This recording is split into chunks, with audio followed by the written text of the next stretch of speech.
साहब कभी काशीराम साहब से मुलाकात हुई? हाँ क्योंकि साहब तो पंजाब से थे। हुई। उनमें उनमें उनमें और डॉक्टर अंबेडकर साहब की जो वर्किंग एक स्ट्रेटजी जो होती है, क्या डिफरेंट आपको मिल रहा है समाज के लिए जो स्ट्रेटजी? देखिए, मानवर कांशीराम जी ने जो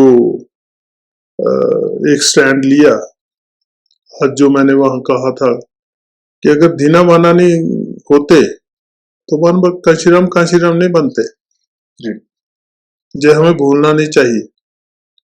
तो मान सम्मान की पहली लड़ाई जो लड़ी वो दीना माना ने लड़ी। मेरा अपना मानना है कि दीना माना साहब भी पंजाब से थे सर क्या? नो, ये राजस्थान से थे आपके। तो अगर मानवर कांशीराम जी थोड़ा सा उनको सही तरीके से इस्तेमाल करते तो जो सफाई कर्मचारी जो एक जाति थी जो आजकल वाल्मीकि को बहुत ज्यादा उठाए हुए है, वो इनके साथ जुड़ जाती। हाँ, उनमें सर उनके साथ जुड़ा नहीं देखता हूं मैं, क्योंकि मैं भी सन 84 से साहब के साथ काफी काम किया मैंने। वो वाल्मीकि जो हमारे समाज है वो जुड़ा नहीं दिखता है उनके आंदोलन से, कहीं बहुत ज्यादा उनका वो नहीं है उसमें।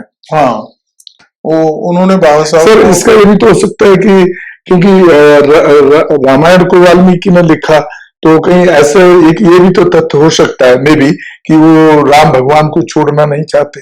एक कड़वा सच है। मैं तो प्रैक्टिकल देखता हूँ इस चीज को और मोटिवेट करता हूँ, लेकिन वो लोग एक्सेप्ट नहीं करते। मुझे ऐसे लगता है कि जब 1935 में आईपीएस इंडियन पेनल कोड या आईपीसी इंडियन पेनल कोड, जिसके बाद में आकर संविधान में भी वो क्लॉजिंग आई, जो वो आई तो एक बहुत बड़े पैमाने पे एक आदमी होगा, उसकी एक वोट होगी, उसकी एक कीमत होगी, ये संविधान में आएगा सारा कुछ। तो ब्राह्मणों की वो जो टोपी थी ना खड़ी हो गई कि विजय खतरे की घंटी है। तो जो दो चीजें उन्होंने जो करी कि ये हमारे अंदर जो यूनिटी है चूड़े और चमार में, इस यूनिटी को कैसे तोड़ा जाए, क्योंकि अगर इस बहुजन को कंसेप्ट को वो डिफीट नहीं करते तो वो फिर खुद हार जाएंगे। तो उसको डिफीट करना बहुत जरूरी था, इसलिए वो काल्पनिक है, वो सच्चा है या वो झूठा है, लेकिन उनको पकड़ा दिया उन्होंने, बिना सोचे समझे उसको झगड़ा मार लिया। अब वो हमारा है या नहीं, उन्होंने अपने प्रेस्टीज का इश्यू बना लिया वाल्मीकि लोगों ने। दूसरी तरफ सर एक सवाल और बीच में आ रहा है सर, मेरे दिमाग में आ रहा है सर, जिस तरह से मेरा जो अपना एनालिसिस है, मुझे भी आज 47 साल हो गए बचपन से काम करते करते, कहीं ना कहीं मुझे कभी कभी लगता है कि जिस तरह से यादव एक बड़ी संख्या में है, ब्राह्मणों ने एक यादव को कृष्ण भगवान दे दिया, और जो चमार जाति जो है वो कहीं ना कहीं उसके ज्यादा कट्टर भक्त या फॉलोअर दिखते हैं रविदास जी के, और वैसे ही वाल्मीकि समाज, क्योंकि वाल्मीकि जी ने रामायण लिखी, वो वाल्मीकि का कट्टर फॉलोअर दिखता है, राम का फॉलोअर भी दिखता है। तो रविदास भी तो राम और कृष्ण की भक्ति में लीन थे, मैं पढ़ा हूं इस चीज को। तो कबीर रविदास जी महाराज से कहीं ज्यादा कट्टर बोले जी, ज्यादा स्ट्रॉन्गर बोले हैं, शायद इसीलिए उनकी शुद्धता जो थी कबीर जी की ज्यादा, ज्यादा महत्ता थी। उसको जानकर बाबा साहब अम्बेडकर ने कबीर को अपना गुरु कहा। सर बाबा साहब के लिटरेचर में भी कभी मैंने एक छोटा सा क्वेश्चन है, कभी उनके लिटरेचर में मैंने रविदास जी का जिक्र मैंने पढ़ा नहीं है ना। उन्होंने एक लिखा है सर, किताब उन्होंने एक दी थी, नॉमिनेट करी थी, चोखा मेला, जिसकी जो महार जाति से आते थे, एक नंद लाल और एक रविदास जी को, 3 संतों को वो किताब दी। मेरे दिमाग से भूल रहा, मेरा ख्याल है untouchables, how they became untouchables, something like that, उसका हेडिंग है। तो वो तो ऐसा नहीं है कि वो बाबा साहब रविदास जी के कोई खिलाफ थे, लेकिन वो थोड़ा सा जो कट्टरपन या स्ट्रोंगर था एलिमेंट, वो कबीर में ज्यादा था जी और फिर वो उनके घर में कबीर की पहले से हाँ चलती पहले हुई से प्रथा था थी, जी जी तो उसका हो गया। असर मुझे कई बार महसूस होता है कि शायद चमार कम्युनिटी को ये लगता है कि भाई वो रविदास को और कबीर दोनों को भी तो कह सकते थे, उसकी वो विरोधता इसलिए कर रहे हैं कि भाई उन्होंने कबीर जी को तो कहा मेरा गुरु, लेकिन रविदास जी को नहीं कहा।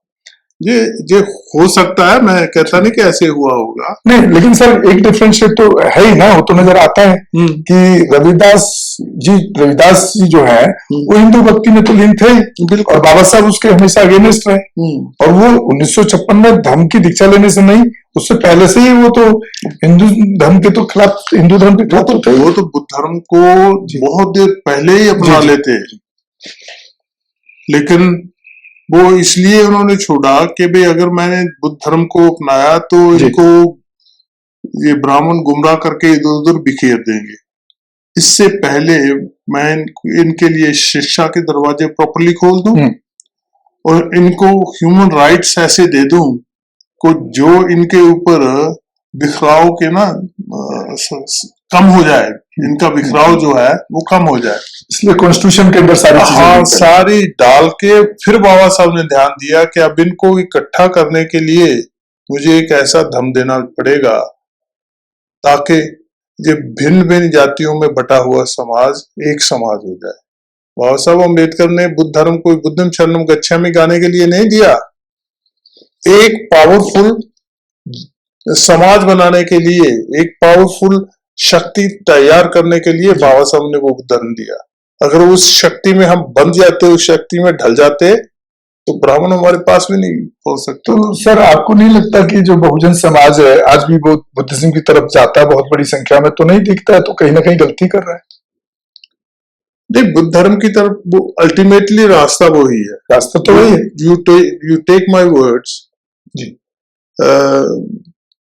रविदासिया कम्युनिटी बाद में आए, जहाँ बहुत देर से आए, या शायद ना भी आए, लेकिन बुद्ध धर्म का जो परचम है वो भारत में लहराएगा, उसको कोई रोक नहीं सकता। आपको एक्सपेक्टेड है? बिल्कुल बिल्कुल। आप तुम देखो कि इतनी विरोधता के बावजूद भी कौन से लोग हैं जो बाबा साहब का मिशन इतना ज्यादा प्रमोट कर रहे हैं। सीमित अपने संसाधनों से कुछ लोग हैं जो बाबा साहब के मिशन, अगर बाबा साहब का मिशन इतनी शक्ति से खड़ा है भारत में और दुनिया में, जो आज भारत का रत्न ने विश्व का रत्न बना हुआ है, जिसको दुनिया का सिंबल ऑफ नॉलेज कहा जा रहा है, वो अपने बलबूते पे खड़ा है। ये तो मैं तो हम फोकट अपने आप को शाबाशी दे रहा हूं कि हमने ये कर दिया वो कर दिया, हमने तो इंट्रोड्यूस ही किया बाबा साहब को। बाबा साहब का मिशन अपने बलबूते पे आज इंटरनेशनली खड़ा है, तो यहां भी खड़ा होगा। ये अल्टीमेटली बुद्ध धर्म ही एक रास्ता है जो बाबा साहब का सोच विचार उस समय में रहा। सर मैं तो 1999 में दीक्षा ले लिया। हाँ, तो मैंने 94 में ली है जी। तो मैं अभी भी समझता हूं कि बुद्ध धर्म को दो तरीके से हमें देखना चाहिए। एक तो बुद्ध धर्म से हमारे पर्सनल लाइफ में क्या चेंजेस आती हैं, पर्सनल लाइफ में हम कैसे अपने आप को इम्प्रूव करते हैं, फिर अपने परिवार को कैसे करते हैं उसमें, फिर आगे समाज को बढ़ो, अपनी जाति को बढ़ो।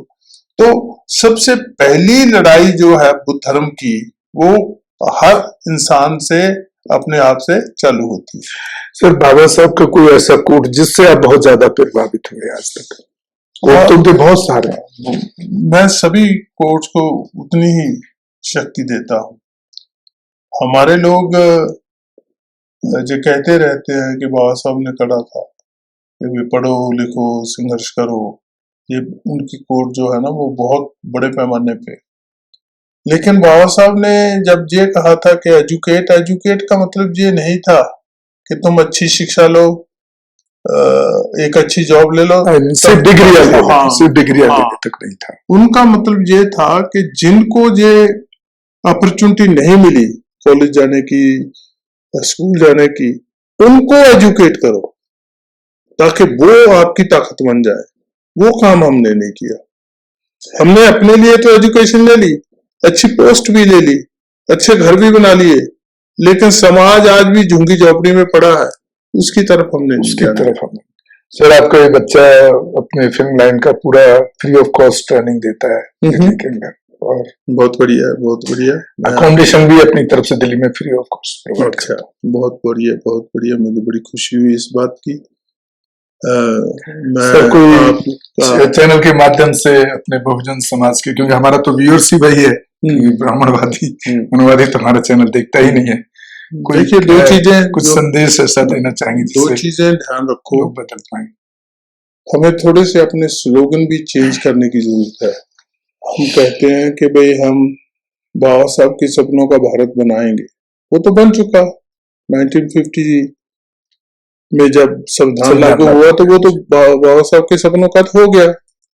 आज हमें ये कहना चाहिए कि हे बाबा साहब अम्बेडकर, तेरे से शक्ति लेकर हम अपने बच्चों के सपनों का भारत बनाएंगे। ये स्लोगन चेंज हो जाना चाहिए। और फिर हम कोशिश करें हर लड़ाई लड़ने के लिए कि भाई मुझे उससे कुछ लाभ हो चाहे ना हो, लेकिन मेरे बच्चों के लिए ये रास्ते, बच्चों के लिए और समाज के लिए खुले खुले खुले रहने चाहिए। बहुत बहुत शुक्रिया मलकर सिंह बहल साहब को। आप बहुजन दस्तक पर सुन रहे थे उनके जिंदगी के कुछ अनछुए पहलू, और किस तरह से उन्होंने आज भी यूके से आकर के समाज को मोटिवेट करते हैं। और मेरा मकसद उनके साथ एक लंबी चर्चा करने का यही था कि आप ऐसे शख्सियतों से प्रेरणा लेकर के समाज का काम फर्स्ट प्रायोरिटी में करने का जिम्मेदारी को जरूर उठाएं। बहुत बहुत धन्यवाद। हमारे चैनल बहुजन दस्तक को लाइक, शेयर, सब्सक्राइब देखना मत भूलिएगा। जय भीम, जय भारत, जय संविधान। नमो बुद्धाय। धन्यवाद। चैनल आर्थिक समस्या से गुजर रहा है। अगर आप बहुजन समाज में बाबा साहेब अम्बेडकर और तथागत बुद्ध की विचारधारा को अधिक से अधिक लोगों तक पहुंचाना चाहते हैं तो हमें आर्थिक सहयोग प्रदान करें, ताकि हम अपने चैनल के माध्यम से देश विदेश में समता, बंधुता, एकता और संवैधानिक अधिकारों को ज्यादा से ज्यादा लोगों तक पहुंचा सकें। आप अपनी सहायता राशि नीचे लिखे खाते में जमा करा सकते हैं। खाता धारक गौतम रत्न, खाता संख्या 3169576865 IFSC कोड SBIN 0060336, बैंक भारतीय स्टेट बैंक। आप हमारे बैंक खाते का विवरण स्क्रीन पर भी देख सकते हैं। जय भीम, जय भीम। मैं गौतम रत्ना आपका बहुजन फिल्म प्रोडक्शन में स्वागत करता हूं, और आप हमारे प्रोडक्शन हाउस के अंदर अपना कैरियर बना सकते हैं as a film director, as a producer and actor and actress and editor and cinematographer also. अगर आपको फिल्म से रिलेटेड कुछ भी प्रोजेक्ट आपको बनवाना है तो हमारे पास में पूरा सेटअप है, जिसमें फिल्म कैमरा है, शूटिंग लाइट्स है और एडिटिंग है। सारा A to Z एक ही जगह पर आपको हमारे यहाँ पर मिल जाएगा। तो दोस्तों, आप हमें कांटेक्ट कर सकते हैं हमारे नंबर्स पर 9810085714 और 8510005714। हमारे वेबसाइट पे विजिट कर सकते हैं www.filmserviceindia.com, और हमें मेल भी कर सकते हैं gautamfilmsproduction@gmail.com पर। धन्यवाद।